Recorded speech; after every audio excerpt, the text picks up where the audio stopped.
మన అందరికీ వందనాలు. మళ్ళా మనము ఈ వీడియో ద్వారా మళ్ళా దేవుని మాటలు ధ్యానించుకోవడానికి ప్రయత్నం చేద్దాం. ఇప్పటికీ 4 వీడియోస్ రిలీజ్ చేశాం. మీ ఆదరణ, మీ అభినందనలు మాకు అందుతూ ఉన్నాయి. చాలా ధన్యవాదాలు తెలియజేస్తూ ఉన్నాం. ఒక వ్యక్తికి క్రీస్తు సువార్త అందిన తర్వాత సువార్తలో ఉన్నటువంటి ఆజ్ఞలకు లోబడి బాప్టిజం పొంది మరి ఆ రోజు మొదలుకొని చేతిలో ఒక బైబిలు, ఒక పాటల పుస్తకం పట్టుకొని తన ప్రయాణము మరి ప్రారంభం చేయటము జరుగుతూ ఉన్నది. అది ప్రారంభించి ఆ ప్రయాణం ఆ రోజు ప్రారంభించి తన బ్రతుకు కాలం అంతట్లో ఎన్నో ప్రార్థన మీటింగ్లో, ఎన్నో కూడికల్లో, ఎన్నెన్నో పాదయాత్రల్లో, ఎన్నో పోరాటాల్లో, చాలా విషయాల్లో మరి ప్రయాణం చేస్తూ ఏదో ఒక సమయంలో తను లోకాన్ని విడిచిపెట్టిన సందర్భంలో మంచి పోరాటం పోరాడితివి, నీ పరుగు తుదముట్టించితివి, విశ్వాసం కాపాడుకుంటివి, నీకు జీవ కిరీటం ఉన్నదని ఒక ఫ్లెక్సీ బోర్డ్స్ పెట్టి జ్ఞాపకార్థ కూడికగా మనము ఇలాగ చేయటము చూస్తూ ఉంటాం. ఆ వ్యక్తికి మనము పరలోకపు సర్టిఫికేట్ ఇచ్చేస్తా ఉన్నాం. కానీ ఇందులో ఎంతమంది మరి దేవుని సన్నిధికి చేరుతున్నారో ఎవరికి తెలియదు. ప్రియమైన దేవుని బిడ్డలారా, మన యొక్క విశ్వాసము సరైనదా కాదా, ఇవన్నీ బైబిల్ గ్రంథము ద్వారా దేవుని చిత్తము మనకి అర్థం కావాలి. రండి మరి ఈరోజు ఇలాంటి అంశం ఒకటి ధ్యానంలోనికి తీసుకుందాం. మీరు, నేను, మనమందరము వాక్యము ద్వారా ఆదరించబడి ఇందులో ఉన్నటువంటి మెలకువలను, ఇందులో ఉన్నటువంటి హెచ్చరికలను మన విశ్వాస జీవితము పెంపొందించుకోవడానికి, మెరుగుపరచుకోవడానికి దోహదపడేటట్లుగా మనం ప్రయత్నం చేద్దాం. మరి న్యాయాధిపతులు గ్రంథంలో 7వ అధ్యాయం అంతా చూడగలిగితే మంచిది. నేను మాత్రము ఒక 3 వచనాలు చదువుతాను. అప్పుడు యెరుబ్బయలు అనగా గిద్యోనును అతనితో నున్న జనులందరూ వేకువని లేచి హరోదు బావి యొద్ద దిగగా లోయలోని మోరీ కొండకు ఉత్తరముగా మిద్యానీయుల దండుపాలెము వారికి కనబడెను. యెహోవా నీతోనున్న జనులు ఎక్కువ మంది, నేను వారి చేతికి మిద్యానీయులను అప్పగింప తగదు. ఇశ్రాయేలీలు నా బాహుబలము, నాకు రక్షణ కలుగు చేసుకున్ననుకొని నా మీద అతిశయించుదరేమో. కాబట్టి నీవు ఎవడు భయపడి వణుకుచున్నాడో వాడు త్వరపడి గిలాదు కొండను విడిచి తిరిగి వెళ్ళవలనని జనులు వినున్నట్లుగా ప్రకటించమని గిద్యోనుతో సెలవిచ్చెను. అప్పుడు జనులలో నుండి 22,000 మంది తిరిగి వెళ్ళిపోయిరి. ఈ వచనాలు చదువుకుంటూ మనం వెళ్ళగలిగితే అక్కడ ఉన్న సందర్భం ఏంటో ఇంకా మనకు కాస్త అర్థమవుతుంది. ప్రియమైన దేవుని బిడ్డలారా, పిలువబడిన వారు అనేకులు, ఏర్పరచబడిన వారు కొద్దిమందే అనే అంశం ద్వారా చాలా విషయాలు తెలుసుకోవడానికి ప్రయత్నం చేద్దాం. పిలువబడిన వారు అనేకులు, ఏర్పరచబడిన వారు కొద్దిమందే. అయితే దేవుని చేత మరి అంగీకరింపబడ్డం అన్నది గొప్ప సంగతే. అంతకంటే మరోవైపు నుండి దేవుని చేత ఆమోదించబడ్డము మరి గొప్ప సంగతి. అంగీకరించబడ్డం ఏంటి, ఆమోదించబడ్డం ఏంటి అంటే, మనము ఫర్ ఎగ్జాంపుల్ మనం ఏదో ఒక వస్తువు ఎక్స్పోర్ట్ చేసాం ఫారిన్ కంట్రీస్కి. మనం సెలెక్టెడ్గా కొన్ని తీసుకుంటాము, ఇది బాగుంది అనేసి ప్యాక్ చేస్తాం. ప్యాక్ చేసి దాన్ని పంపించడానికి అన్ని ఏర్పాటు చేస్తాం. దాన్ని అంగీకరించడం అన్నమాట. ఆమోద ముద్ర ఏంటనంటే, అది ఆ బాక్స్ని ఓపెన్ చేసి మనం అనుకున్నది వారు కూడా అదే రేంజ్లో ఆశించిన టేస్ట్ ఉన్నదనుకోండి, ఆ ఫ్రూట్లో లేకుంటే పంపించిన వస్తువులో అది ఓకే అనేసి వారు దాన్ని అంగీకరిస్తారు. దాన్ని ఆమోదము అని అంటారు అనమాట. అలాగే దేవుని చేత అంగీకరింపబడ్డము, దేవుని చేత ఆమోద ముద్ర పొందడం అన్నది చాలా గొప్ప సంగతి. ప్రియమైన దేవుని బిడ్డలారా, మరి ఈ ఆమోద ముద్ర పొందడానికి లేక మన విశ్వాసము స్థిరమైనది నిజమైనది అని దేవుని చేత మనము ముద్రించబడ్డానికి కొన్ని పరీక్షలు దేవుడు పెడతాడు. ఆ పరీక్షల్లో మనము పాస్ అవ్వాలి, లేక నిలబడాలి, ముందుకు వెళ్ళాలి. మనము ఈ చదువుకున్నటువంటి సందర్భాన్ని చూసినట్లుగా అయితే గిద్యోను మరి ఇక్కడ ఇశ్రాయేలీల యొక్క శత్రువులైనటువంటి అక్కడ మిద్యానీయులు ఉన్నారు, అమలేకీయులు ఉన్నారు, చాలా మంది ఉన్నారు. వారితో యుద్ధానికి వెళ్ళడానికి, శత్రువులతో యుద్ధానికి వెళ్ళడానికి గిద్యోను పిలుపునేస్తాడు. ఇశ్రాయేలు సర్వ సమాజం నుండి ఆ పిలుపుని అందుకొని 32,000 మంది బయలుదేరుతారండి యుద్ధానికి. 32,000 మంది బయలుదేరుతారు. దేవుడేమంటాడనంటే, ఈ జనాభా చాలా ఎక్కువ, నాకు ఇంత జనాభా అవసరం లేదు, వారు కూడా గర్విస్తారు మేము ఇది సాధించామని, గనుక ఇంత జనాభా నాకు అవసరము లేదు. మరి భయపడినటువంటి వారెవరో, యుద్ధానికి భయపడినటువంటి వారెవరో వారు వెళ్ళిపోవచ్చు అనగానే ఎంతమంది మిగిలారో తెలుసండి? ఎంతమంది మిగిలారట? ఆ 4వ వచనం నుండి చదివితే మనకు తెలుస్తుంది. 10,000 మంది మిగిలారనమాట. చూడండి, పిలువబడిన వారు అనేకులు. పిలువబడిన లిస్ట్ లో 32,000 మంది ఉన్నారు. మరి యుద్ధానికి భయపడే వారు వెళ్ళిపోవచ్చు అనగానే వారు వచ్చినట్లుగా వచ్చి అలాగా వెళ్ళిపోయారు. వెళ్ళిపోయిన వారు 22,000 మంది. ఆ ఉన్న 10,000 మందిని ఏర్పరచబడిన వారు అని అంటారనమాట. కనుక ఈ 10,000 మందిని ఏర్పాటు చేసుకోవడం అన్నది, ఏర్పరచబడిన వారి లిస్ట్ లోకి 10,000 మంది వచ్చారు. అయితే ఈ 10,000 మందితో దేవుడు వారి విశ్వాసాన్ని పరీక్షించుకోవడానికి కొరకు దేవుడు కొన్ని పరీక్షలు ఇక్కడ నిర్వహిస్తాడు. దానికి సిద్ధపడాలి. ఎందుకనంటే పిలువబడిన వారు అనేకులు, ఏర్పరచబడిన వారు కొద్దిమంది అని అన్నాడు అనమాట. కనుక ఈ ఏర్పరచబడిన వారి యొక్క విశ్వాసం కూడా, అంటే యుద్ధంలో వీరు ఉండగలరా లేదా, యుద్ధం చేయగలరా లేదా, ఆ శత్రువుల్ని చూసి భయపడిపోతారేమో, పారిపోతారేమో, ఇలాంటి విషయాలన్నీ బయటపడాలి అని అంటే మరి పరీక్ష జరగాలి. కనుక ప్రియమైన దేవుని వారలారా, ఇక్కడ దేవుడు పెట్టే పరీక్షలు చాలా విచిత్రంగా ఉంటాయండి, చాలా విచిత్రంగా ఉంటాయి.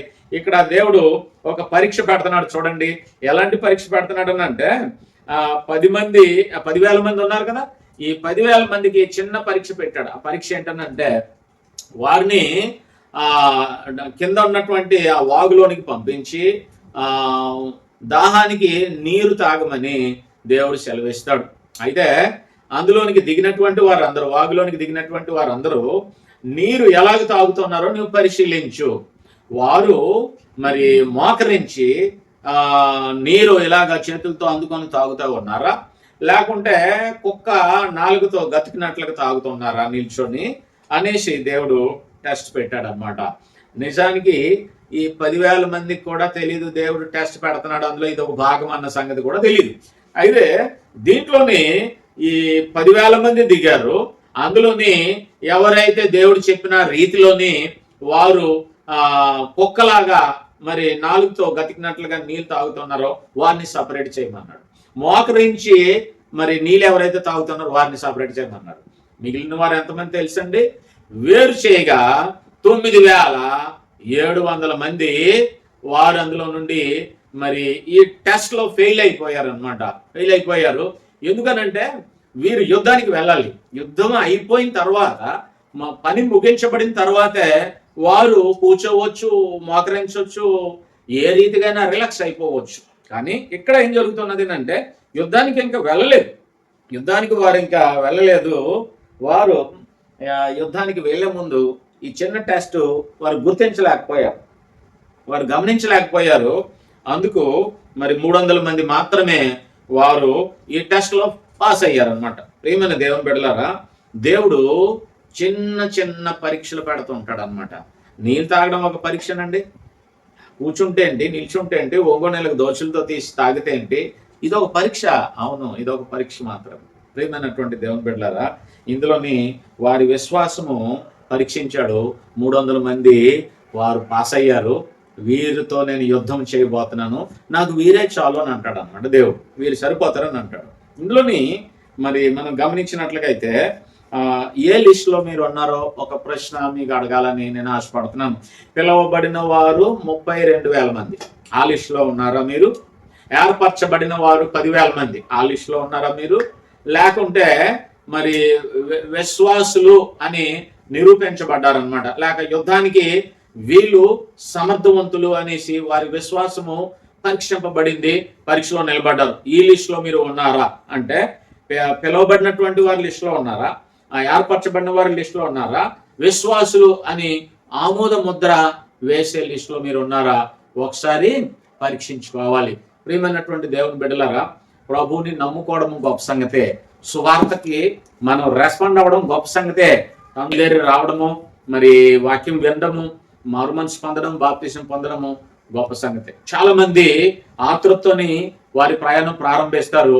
మరి సమస్యలు వచ్చేటప్పుడు, పరీక్షలు వచ్చేటప్పుడు ఆ పరీక్షల్లో నిలబడలేక వారు దారి తప్పిపోతూ ఉంటారు. దేవుని పిల్లలముగా మనము ఆమోదించబడ్డమన్నది అంత ఈజీ కాదు. అయితే ఇందులోని మరి మన యొక్క సృష్టికర్త అయినటువంటి దేవుడు మనల్ని పిలిచాడనంటే ఆ పిలుపు ఎంత గొప్పదో, ఆ పిలుపు వెనకాల ఆయన ఉద్దేశము ఎంత గొప్పదై ఉంటుందో ఒకసారి మనము ఆలోచించాలి. మన ప్రభు అయిన యేసుక్రీస్తు వారు 30వ ఏట బాప్తిసం పొందాడు. మరి ఒక స్వరం వచ్చింది, ఏమని? ఆ స్వరము, ఈయన నా ప్రియకుమారుడు, ఈయన యందు నేను ఆనందించుచున్నాననే ఒక స్వరం వచ్చింది. ఈయన యందు నేను ఆనందించుచున్నాను అంటే యేసు ప్రభు వారి విషయంలోని యేసు ప్రభు వారు ఆమోదించబడినట్లుగా మనకు అక్కడ కనిపిస్తూ ఉన్నారు. యేసు ప్రభు వారు ఆమోదించబడిన అంటే భూ సంబంధంగా శరీరమును ధరించి ఆయన యొక్క ప్రయాణం ప్రారంభించేటప్పుడు, బాప్తిసం పొందేటప్పుడే తండ్రి అయినటువంటి దేవుడు యేసుక్రీస్తు వారి విషయంలో ఆయన తన ఆమోద ముద్రని వేసినట్లుగా మనం అక్కడ చూడగలము. ప్రియమైనటువంటి దేవుని బిడ్డలారా, అప్పటికి యేసు ప్రభు వారు ఎలాంటి అద్భుతాలు చేయలేదు, స్వస్థతలు చేయలేదు, సూచక్రియలు చేయలేదు, కేవలం బాప్తిసం మాత్రమే పొందున్నారు అనమాట. అయితే తండ్రి తన విషయంలో చాలా సంతోషించినట్లుగా మనం చూడగలము. అలాగనే మనము అబ్రహాము జీవితంలో మరి జరిగినటువంటి సంఘటనలు కొన్ని 2వ ఎపిసోడ్లో మేము వివరించడానికి నేను ప్రయత్నం చేస్తాను. దానికి ముందుగా అబ్రహాముని దేవుడు పిలిచేటప్పటికి అబ్రహాము వయసు 70 సంవత్సరాలు అండి, 75 సంవత్సరాల వయసులో దేవుడు పిలిచాడు.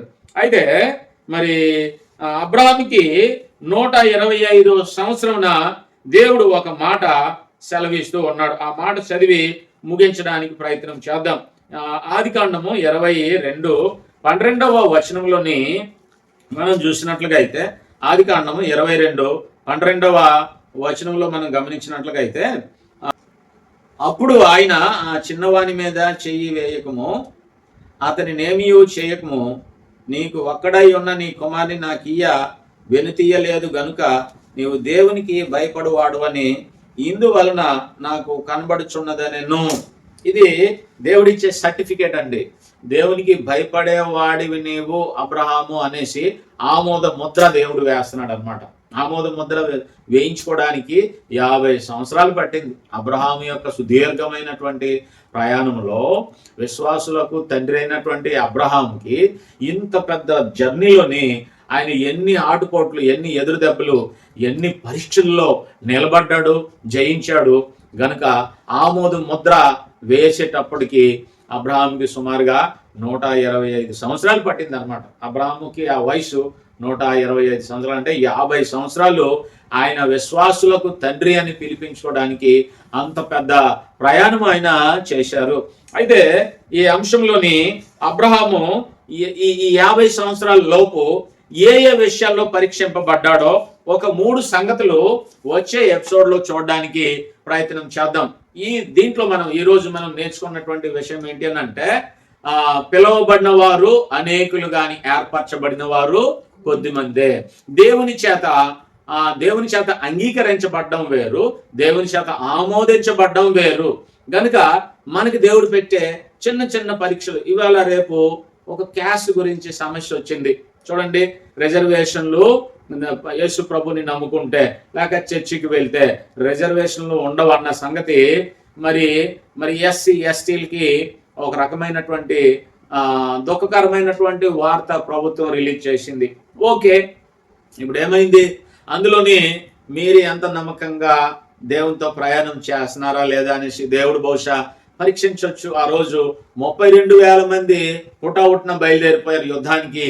కానీ భయపడేవారు వెనక్కి వెళ్ళిపోండి అనగానే 22,000 మంది వెళ్ళిపోయారు, 10,000 మందే మిగిలారనమాట.